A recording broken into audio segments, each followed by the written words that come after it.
Bonjour et bienvenue dans cette nouvelle analyse. Aujourd'hui, on va décortiquer une transformation silencieuse, mais vraiment colossale. On parle ici de la gigantesque vague d'intégration numérique et politique qui déferle en ce moment même sur toute l'Europe et, fatalement, des énormes frictions que ça provoque. C'est fascinant parce que ça relie des technologies de pointe qu'on utilise tous les jours avec quelque chose de beaucoup plus profond, notre identité nationale. Alors, au programme aujourd'hui, d'abord, on va regarder cette fameuse vague d'intégration européenne. Ensuite, on parlera de la construction du réseau PayPal. On abordera bien sûr les résistances, avec l'argument de la vie privée d'un côté, puis la montée populiste en réaction de l'autre. Et pour finir, on explorera les échos d'une notion captivante, celle de la domination étrangère. On commence tout de suite avec notre première partie, la vague d'intégration européenne, ou comment standardiser un continent entier.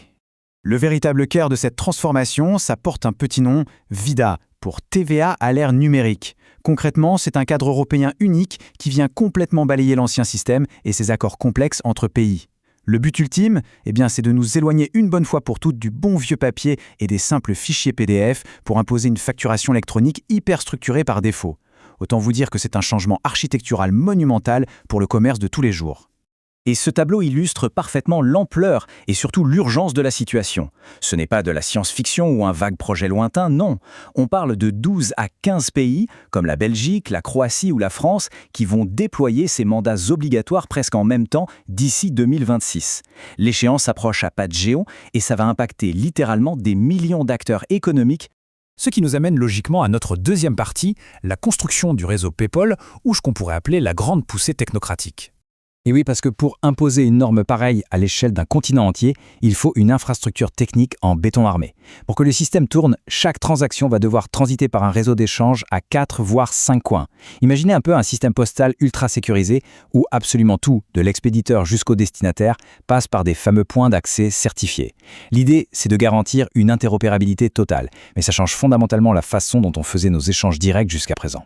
Forcément, une telle machine numérique, ça exige une sécurité de très haut vol. On parle d'un cryptage lourd de bout en bout et de clés publiques pour s'assurer qu'aucune donnée ne soit falsifiée en route. Mais attention, le véritable objectif derrière tout ce déploiement technique, c'est ce qu'on appelle le CTC, le contrôle continu des transactions. Pour faire simple, ça donne à l'autorité fiscale le pouvoir de vérifier et de valider chaque transaction commerciale en temps réel et à la seconde près. C'est littéralement une fenêtre grande ouverte en direct sur l'économie du pays. Et c'est là qu'on entre dans le vif du sujet avec notre troisième partie, l'argument de la vie privée et particulièrement la résistance en France.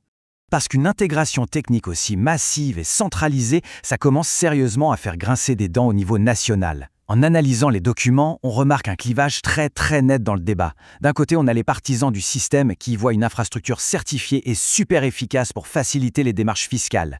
Mais de l'autre, des critiques très virulentes émergent. Beaucoup dénoncent ce réseau comme étant un monopole privé dominé par de géants cabinets de conseil et des intérêts étrangers. Pour eux, c'est clair, c'est le signal d'une perte de souveraineté économique alarmante.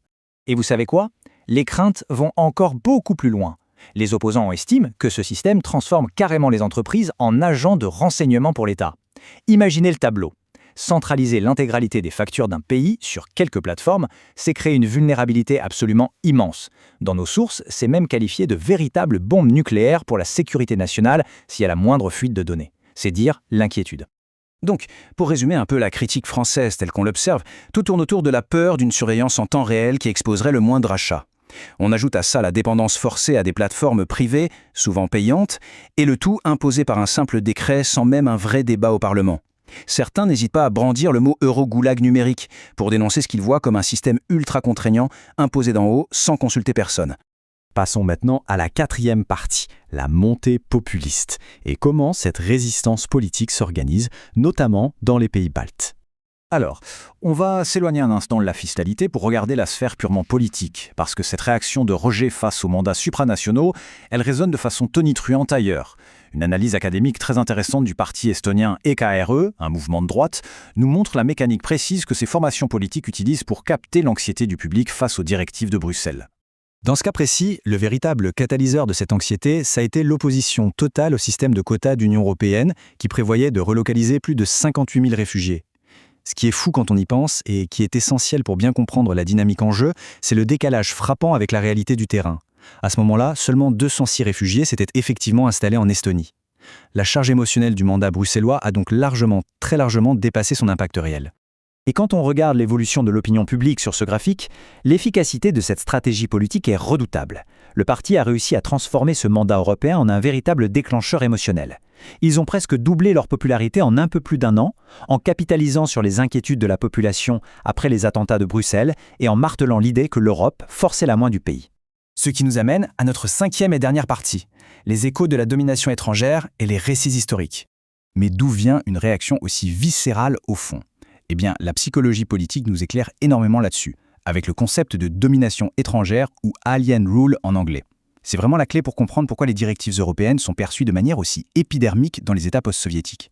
C'est tout simplement le sentiment de se retrouver, encore une fois, gouverné par une entité lointaine et culturellement distincte, ce qui vient rouvrir directement les cicatrices de l'occupation passée. La stratégie narrative du parti est créée, telle qu'elle est décrite dans nos sources, et d'ailleurs de lier habilement le traumatisme de la colonisation soviétique aux peurs actuelles. Ils construisent l'image des quotas européens, ou de n'importe quelle directive forte de Bruxelles, comme le nouveau visage de ce dirigeant étranger imposé.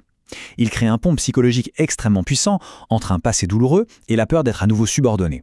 En réponse, ils exigent ce qu'ils appellent une démocratie strictement nationale. Leur revendication principale, c'est la restauration totale, sans concession, de la souveraineté de la nation face à ce qu'ils perçoivent comme une menace d'effacement.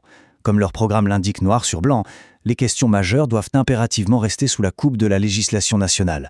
C'est un non catégorique à toute centralisation excessive par une autorité située au-dessus des États.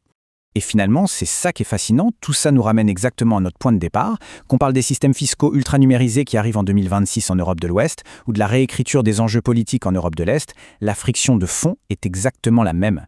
Qu'il s'agisse de contrôler vos données de facturation via une infrastructure technocratique ou d'imposer des quotas de population, on assiste au même choc fondamental, la standardisation supranationale d'un côté, qui vient percuter le besoin viscéral de contrôle et de souveraineté locale de l'autre. Alors, on termine cette analyse sur une question qui donne vraiment matière à réfléchir. Pendant que le continent unifie à vitesse grand V ses infrastructures numériques et ses règles transfrontalières, est-ce que ce désir d'efficacité et de transparence pourra un jour cohabiter de manière apaisée avec ce besoin humain si profond d'identité nationale, de souveraineté et de vie privée ? C'est clairement le défi majeur de notre époque et un équilibre qui va être captivant à observer dans les années à venir. Merci de nous avoir suivis pour cette exploration et à très bientôt.